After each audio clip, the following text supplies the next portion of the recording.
জন্য বিনীতভাবে অনুরোধ করছি। আমি আসন গ্রহণ করার জন্য অনুরোধ করছি। নির্যাতিত, নিপীড়িত, তার ঠিকমতো খাওয়া দাওয়া হয়নি, তাকে মেরে ফেলার জন্য নানা রকম ষড়যন্ত্র হয়ে আছে। সামান্য একটা মামলা ঠিক নয়, সেটা একটা ষড়যন্ত্র।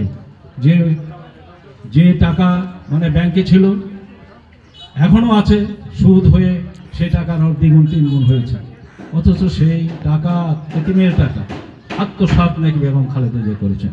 এই যে মিথ্যাচার একটা উচ্চ পর্যায়ে, জাতীয় পর্যায়ে, এই যে আপনার ষড়যন্ত্রমূলক, এবং এর পিছনে হয়তো আন্তর্জাতিক ষড়যন্ত্র ছিল, বিশেষ করে আন্তর্জাতিক ষড়যন্ত্র যাই থাক, আমাদের দেশে যারা ক্ষমতা, যে কথা বলি ক্ষমতা ঠিক নয়, তারা ক্ষমতায় ঠিক ছিলেন না।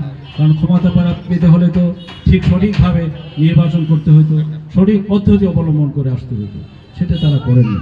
এটা হলো ক্ষমতার অপব্যবহার করে যে স্বৈরাচারী একটা সরকার গঠন করেছিল, সেই সরকার শুধুমাত্র নির্যাতন করার জন্য এসেছিল।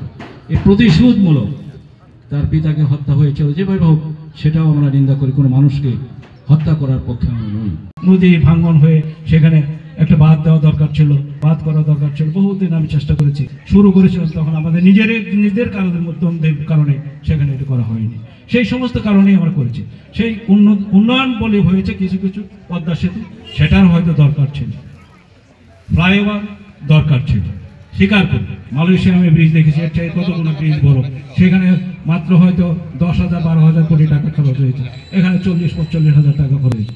এরকম এই যে কসমেটিক বলে, যেটা আমরা মহিলারা অনেকেই নিজের সৌন্দর্যকরণে পাউডার দিই, আবার বাসায় যে ধুয়ে ফেলি, নিজের চেহারা বা নিজে ফেরত পাই।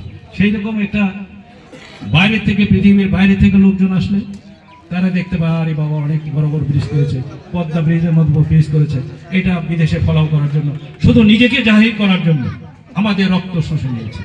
আমাদের রক্ত মানে আপনার রক্ত। কি রক্ত? খাজনাটা কে দেয়?